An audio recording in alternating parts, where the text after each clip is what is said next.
Random readings for your pleasure. Look at this photograph. Kate is ecstatic. But what was he doing at Clayton's? Her curiosity oozes through the phone. I'm in the depths of the stockroom trying to keep my voice casual. He was in the area. I think that is one huge coincidence, Anna. You don't think he was there to see you? She speculates. My heart lurches at the prospect, but it's a short-lived joy. The dull, disappointing reality is that he was here on business. He was only visiting the farm division of WSU. He's funding some research, I mutter. Oh yes, he's given the department a $2.5 million grant. Wow. How do you know this? Anna, I'm a journalist, and I've written a profile on the guy. It's my job to know this. Okay, Carla Bernstein, keep your hair on. So do you want these photos? Of course I do. The question is, who's going to do them and where? We could ask him where. He's staying in the area. You can contact him? I have his cell phone number. Kate gasps. The richest, most elusive, most enigmatic bachelor in Washington State just gave you his cell phone number? Yes.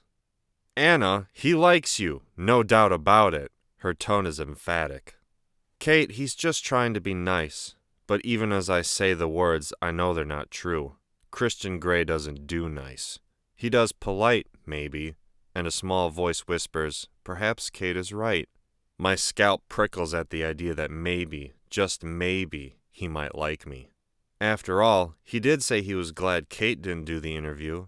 I hug myself with quiet glee, rocking from side to side, entertaining the possibility that he might like me for one brief moment. Kate brings me back to the now. I don't know who will get to do the shoot. Levi, our regular photographer, can't. He's home in Idaho Falls for the weekend. He'll be pissed that he blew an opportunity to photo one of America's leading entrepreneurs. What about Jose? Great idea! You ask him. He'll do anything for you. Then call Gray and find out where he wants us. Kate is irritatingly cavalier about Jose. I think you should call him. Who? Jose? Kate scoffs. No, Gray. Anna, you're the one with the relationship. Relationship? I squeak at her, my voice rising several octaves. I barely know the guy. At least you've met him, she says bitterly. And it looks like he wants to know you better. Anna, just call him. She snaps and hangs up. She is so bossy sometimes. I frown at myself, sticking my tongue out at it. I'm just leaving a message for Jose when Paul enters the stockroom looking for sandpaper. We're kind of busy out there, Anna, he says without acrimony. Yeah, sorry, I mutter, turning to leave. So how come you know Christian Grey? Paul's voice is unconvincingly nonchalant. I had to interview him for our student newspaper. Kate wasn't well. I shrug, trying to sound casual and doing no better than him. Christian Grey and Clayton's. Go figure. Paul snorts, amazed. He shakes his head as if to clear it. Anyway, want to grab a drink or something this evening? Whenever he's home, he asks me on a date, and I always say no. It's a ritual. I've never considered it a good idea to date the boss's brother, and besides, Paul is cute in a wholesome, all-American, boy-next-door kind of way, but he's no literary hero, not by any stretch of the imagination. Is Gray? My subconsciousness asks me, her eyebrow figuratively raised. I slap her down. Don't you have a family dinner or something for your brother? That's tomorrow. Maybe some other time, Paul. I need to study tonight. I have finals next week. Anna, one of these days you'll say yes. He smiles as I escape out to the store floor. But I do places, Anna, not people, Jose groans. Jose, please, I beg. Clutching my cell, I pace the living area of our apartment, staring out of the window at the fading evening light. Give me that phone. Kate grabs the handset from me, tossing her silken red blonde hair over her shoulder. Listen here, Jose Rodriguez. If you want our newspaper to cover the opening of your show, you'll do the shoot for us in the morning, capiche? Kate can be awesomely tough. Good. Anna will call back with the location and the call time. We'll see you tomorrow. She snaps my cell phone shut. Sorted. All we need to do now is decide where and when. Call him. She holds the phone out to me. My stomach twists. Call Gray now. I scowl at her and reach into my back pocket for his business card. I take a deep, steadying breath, and with shaking fingers, I dial the number. He answers on the second ring. His tone is clipped, calm, and cold. Gray. Mr. Gray, it's Anastasia Steele. I don't recognize my own voice. I'm so nervous. There's a brief pause. Inside, I'm quaking. Miss Steele, how nice to hear from you. His voice has changed. He's surprised, I think, and he sounds so warm, seductive even. My breath hitches and I flush. I'm suddenly conscious that Catherine Kavanagh is staring at me, her mouth open, and I dart into the kitchen to avoid her unwanted scrutiny. We'd like to go ahead with the photo shoot for the article. Breathe, Anna, breathe. My lungs drag in a hasty breath. Tomorrow, if that's okay. Where would be convenient for you, sir? I can almost hear his sphinx-like smile through the phone. I'm staying at the Heathman in Portland. Shall we say 9:30 tomorrow morning? Okay, we'll see you there. I'm all gushing and breathy, like a child, not a grown woman who can vote and drink legally in the state of Washington. I look forward to it, Miss Steele. I visualize the wicked gleam in his gray eyes. How can he make 7 little words hold so much tantalizing promise? I hang up. Kate is in the kitchen, and she's staring at me with a look of complete and utter consternation on her face. Anastasia Rose Steele, you like him. I've never seen or heard you so affected by anyone before. You're actually blushing. Oh, Kate, you know I blush all the time. It's an occupational hazard with me. Don't be so ridiculous, I snap. She blinks at me with surprise. I very rarely throw my toys out of the pram, and I briefly relent. I just find him intimidating, that's all. Heathman, that figures, mutters Kate. I'll give the manager a call and negotiate a space for the shoot. I'll make supper, then I need to study. I cannot hide my irritation with her as I open one of the cupboards to make supper. I am restless that night, tossing and turning, dreaming of smoky gray eyes, coveralls, long legs, long fingers, and dark, dark unexplored places. I wake twice in the night, my heart pounding. Oh, I'm going to look just great tomorrow with so little sleep, I scold myself. I punch my pillow and try to settle. The Heathman is nestled in the downtown heart of Portland. Its impressive brown stone edifice was completed just in time for the crash of the late 1920s. Jose, Travis, and I are traveling in my Beetle, and Kate is in her CLK, since we can't all fit in my car. Travis is Jose's friend and gopher, here to help out with the lighting. Kate has managed to acquire the use of a room at the Heathman free of charge for the morning in exchange for a credit in the article. When she explains at reception that we're here to photograph Christian Gray, CEO, we are instantly upgraded to a suite. Just a regular-sized suite, however, as apparently Mr. Gray is already occupying the largest one in the building. An overkeen marketing executive shows us up to the suite. He's terribly young and very nervous for some reason. I suspect it's Kate's beauty and commanding manner that disarms him, because he's putty in her hands. The rooms are elegant, understated, and opulently furnished. It's 9. We have half an hour to set up. Kate is in full flow. Jose, I think we'll shoot against that wall. Do you agree? She doesn't wait for his reply. Travis, clear the chairs. Anna, could you ask housekeeping to bring up some refreshments? And let Gray know where we are. Yes, mistress. She is so domineering. I roll my eyes but do as I'm told. Half an hour later, Christian Gray walks into our suite. Holy crap. He's wearing a white shirt, open at the collar, and gray flannel pants that hang from his hips. His unruly hair is still damp from a shower. My mouth goes dry looking at him. He's so freaking hot. Gray is followed into the suite by a man in his mid-30s, all buzz-cut and stubble in a sharp dark suit and tie who stands silently in the corner. His hazel eyes watch us impassively. Miss Steele, we meet again. Gray extends his hand and I shake it, blinking rapidly. Oh my, he really is quite... wow. As I touch his hand, I'm aware of that delicious current running through me, lighting me up, making me blush, and I'm sure my erratic breathing must be audible. Mr. Gray, this is Catherine Kavanagh, I mutter, waving a hand toward Kate, who comes forward, looking him squarely in the eye. The tenacious Miss Kavanagh, how do you do? He gives her a small smile, looking genuinely amused. I trust you're feeling better? Anastasia said you were unwell last week. I'm fine, thank you, Mr. Gray. She shakes his hand firmly without batting an eyelid.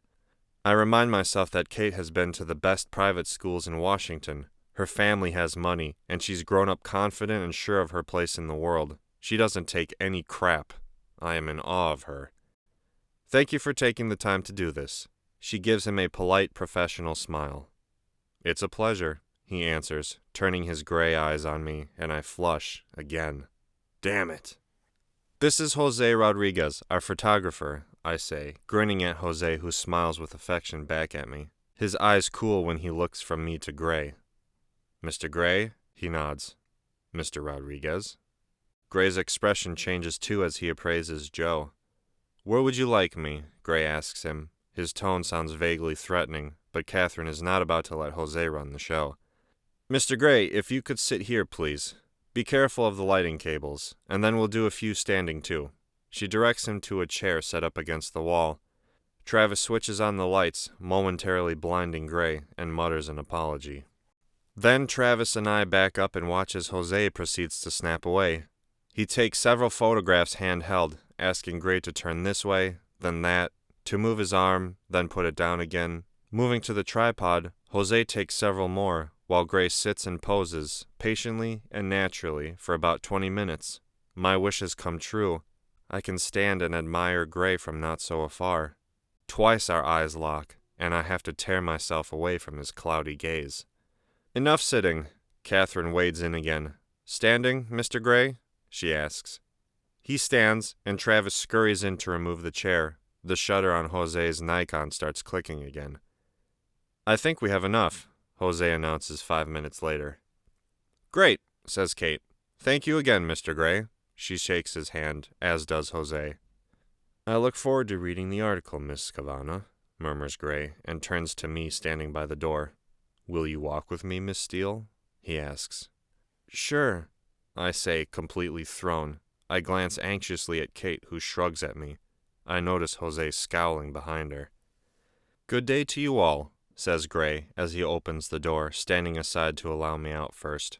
Holy hell, what's this about? What does he want? I pause in the hotel corridor, fidgeting nervously as Gray emerges from the room, followed by Mr. Buzzcut in his sharp suit. I'll call you, Taylor, he murmurs to Buzzcut. Taylor wanders back down the corridor, and Gray turns his burning gray eyes to me. Crap, have I done something wrong?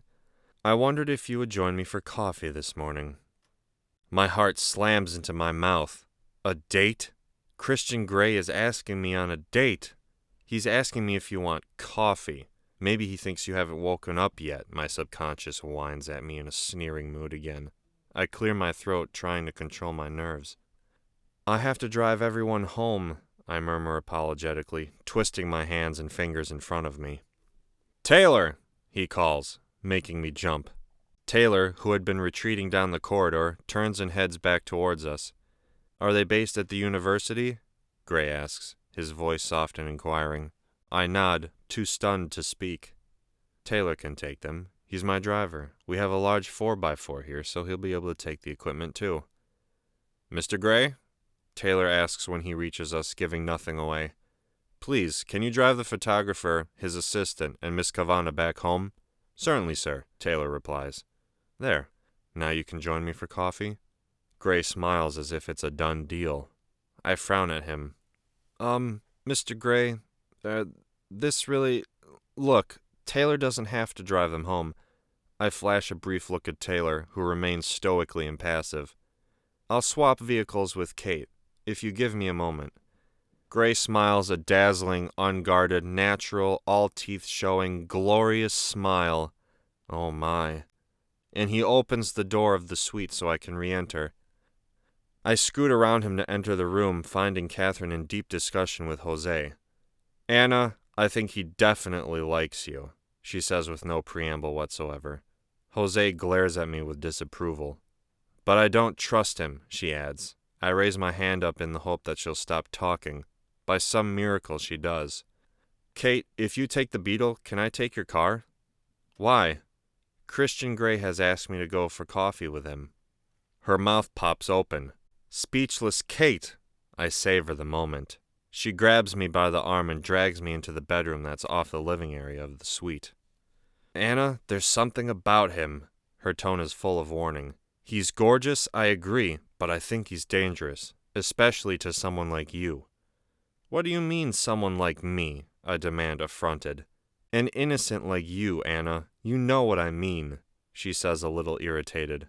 I flush. Kate, it's just coffee. I'm starting my exams this week and I need to study, so I won't be long. She purses her lips as if considering my request.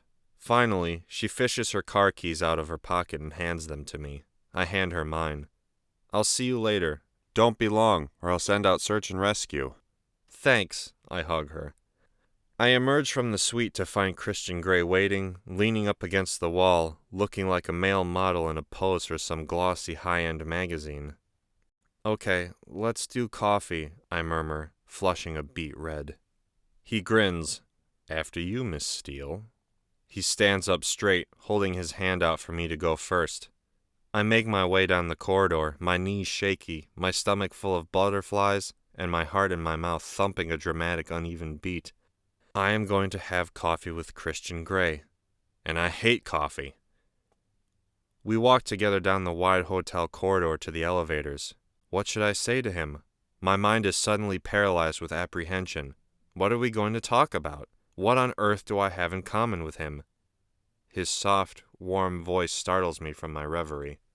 How long have you known Catherine Cavana? Oh, an easy question for starters. Since our freshman year. She's a good friend. He replies noncommittal. What is he thinking? At the elevators, he presses the call button and the bell rings almost immediately. The doors slide open, revealing a young couple in a passionate clinch inside. Surprised and embarrassed, they jump apart, staring guiltily in every direction but ours. Grey and I step into the elevator. I am struggling to maintain a straight face, so I gaze down at the floor, feeling my cheeks turning pink.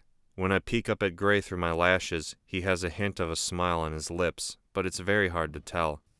The young couple says nothing, and we travel down to the first floor in embarrassed silence. We don't even have trashy piped music to distract us. The doors open and, much to my surprise, Grey takes my hand, clasping it with his long, cool fingers. I feel the current run through me, and my already rapid heartbeat accelerates. As he leads me out of the elevator, we can hear the suppressed giggles of the other couple erupting behind us. Grey grins. What is it about elevators? He mutters. We cross the expansive, bustling lobby of the hotel toward the entrance, but Grey avoids the revolving door, and I wonder if that's because he'd have to let go of my hand.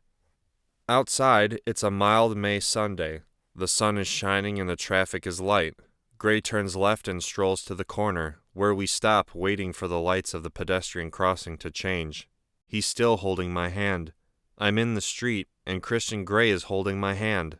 No one has ever held my hand. I feel giddy, and I tingle all over.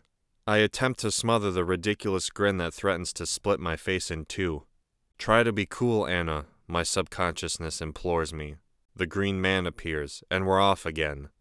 We walk 4 blocks before we reach the Portland Coffee House, where Grey releases me to hold the door open so I can step inside. Why don't you choose a table while I get the drinks? What would you like? He asks, polite as ever. I'll have, English breakfast tea, bag out. He raises his eyebrows. No coffee? I'm not keen on coffee. He smiles. Okay, bag out tea. Sugar? For a moment I'm stunned, thinking it's an endearment, but fortunately my subconscious kicks in with pursed lips. No, stupid. Do you take sugar? No, thanks. I stare down at my knotted fingers. Anything to eat? No, thank you. I shake my head, and he heads to the counter. I surreptitiously gaze at him from behind my lashes as he stands in line waiting to be served. I could watch him all day. He's tall, broad-shouldered, and slim, and the way those pants hang from his hips, oh my. Once or twice he runs his long, graceful fingers through his now dry but still disorderly hair. I'd like to do that. The thought comes unbidden into my mind, and my face flames. I bite my lip and stare down at my hands again, not liking where my wayward thoughts are headed. Penny for your thoughts? Gray is back, startling me. I go crimson. I was just thinking about running my fingers through your hair and wondering if it would feel soft to the touch. I shake my head. He's carrying a tray, which he sets down on the small, round, birch veneer table. He hands me a cup and a saucer, a small teapot, and a side plate bearing a lone tea bag labeled Twinnings English Breakfast, my favorite. He has a coffee which bears a wonderful leaf pattern imprinted in the milk. How do they do that, I wonder idly. He's also brought himself a blueberry muffin. Putting the tray aside, he sits opposite me and crosses his long legs. He looks so comfortable, so at ease with his body. I envy him. Here's me, all gawky and uncoordinated, barely able to get from A to B without falling flat on my face. Your thoughts? He prompts me. This is my favorite tea. My voice is quiet, breathy. I simply can't believe I'm sitting opposite Christian Grey in a coffee shop in Portland. He frowns. He knows I'm hiding something. I pop the tea bag into the teapot and almost immediately fish it out again with my teaspoon. As I place the used tea bag back on the side plate, he cocks his head, gazing quizzically at me. I like my tea black and weak, I mutter as an explanation. I see. Is he your boyfriend? Whoa, what? Who?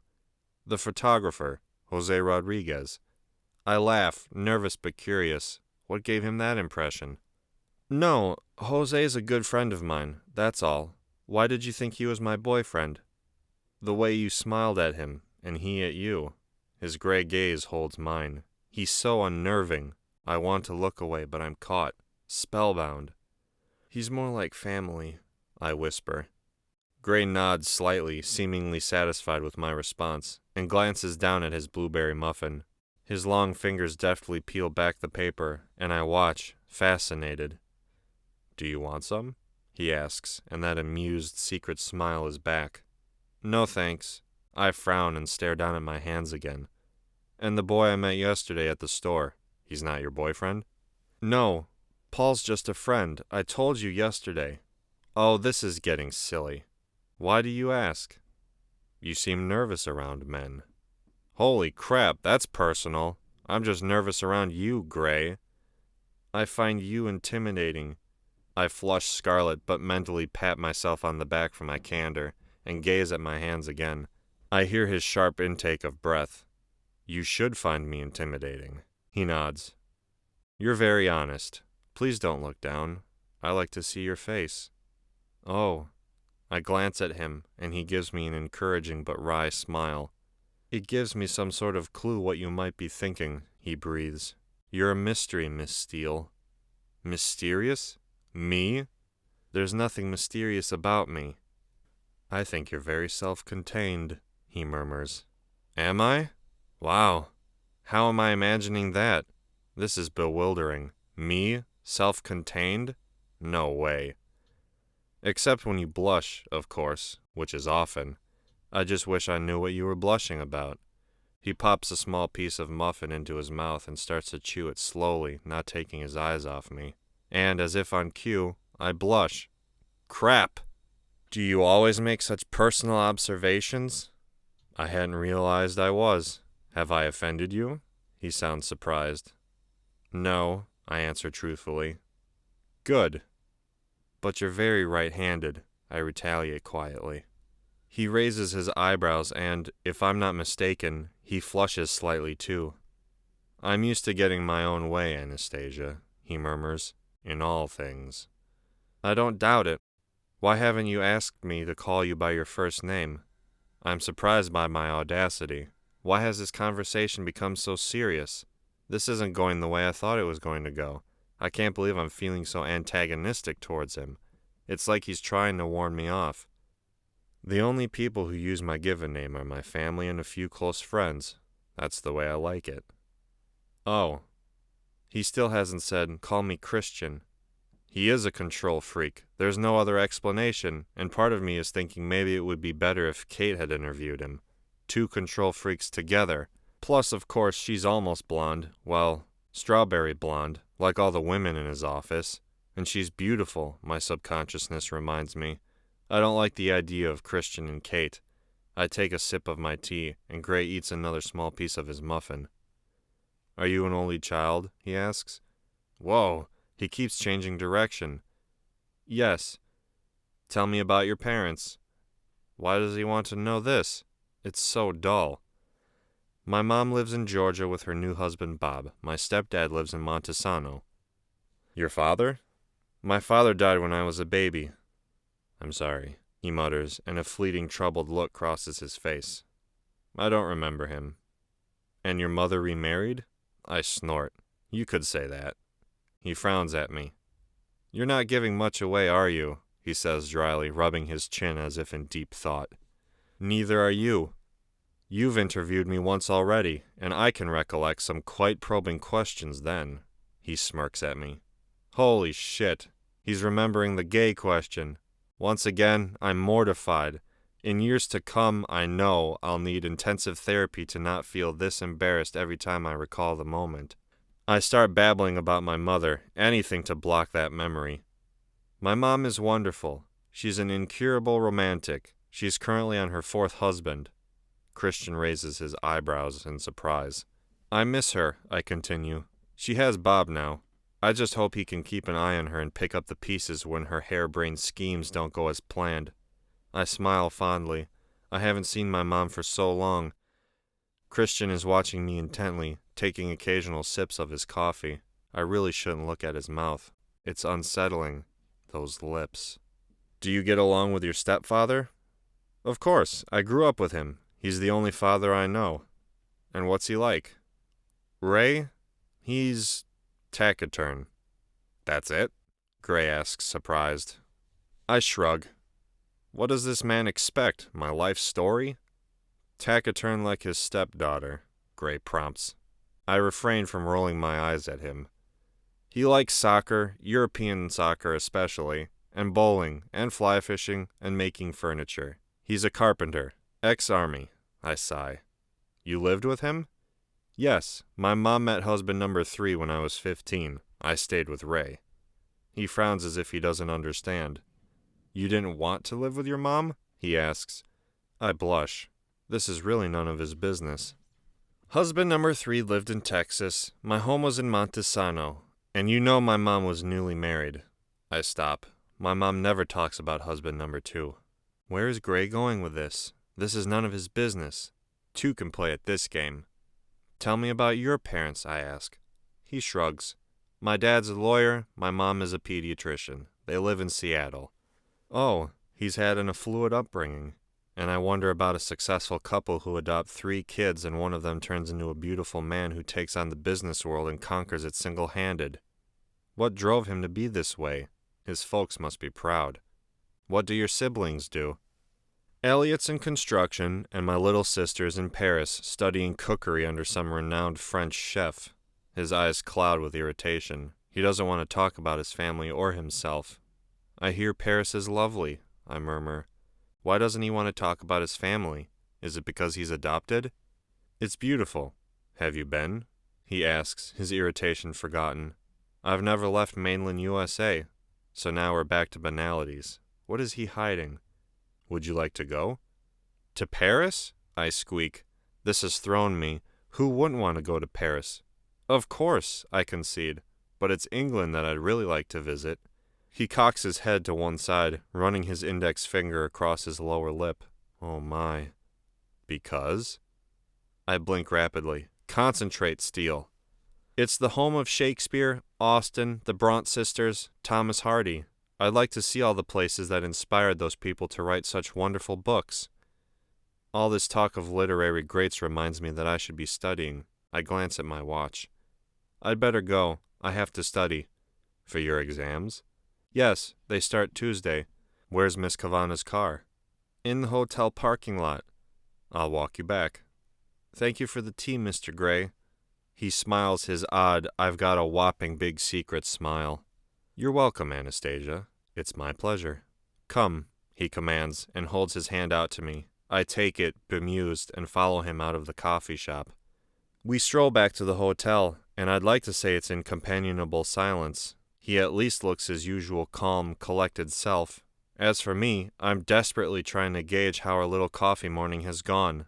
I feel like I've been interviewed for a position, but I'm not sure what it is. Do you always wear jeans? He asks out of the blue. Mostly. He nods. We're back at the intersection across the road from the hotel. My mind is reeling. What an odd question. And I'm aware that our time together is limited. This is it. This was it, and I've completely blown it, I know. Perhaps he has someone. Do you have a girlfriend? I blurt out. Holy crap! I just said that out loud? His lips quirk up in a half smile, and he looks down at me. No, Anastasia. I don't do the girlfriend thing, he says softly. Oh, what does that mean? He's not gay. Oh, maybe he is. Crap! He must have lied to me in his interview. And for a moment, I think he's going to follow on with some explanation, some clue to this cryptic statement, but he doesn't. I have to go. I have to try to reassemble my thoughts. I have to get away from him. I walk forward and I trip, stumbling headlong onto the road. Shit, Anna! Gray cries. He tugs the hand that he's holding so hard that I fall back against him just as a cyclist whips past, narrowly missing me, heading the wrong way up this one-way street. It all happened so fast. 1 minute I'm falling, the next I'm in his arms, and he's holding me tightly against his chest. I inhale his clean, vital scent. He smells of fresh laundered linen and some expensive body wash. Oh my, it's intoxicating. I inhale deeply. Are you okay? He whispers. He has one hand around me, clasping me to him, while the fingers of his other hand softly trace my face, gently probing, examining me. His thumb brushes my lower lip, and I hear his breath hitch. He's staring into my eyes, and I hold his anxious, burning gaze for a moment, or maybe it's forever. But eventually my attention is drawn to his beautiful mouth. Oh my. And for the first time in 21 years, I want to be kissed. I want to feel his mouth on me.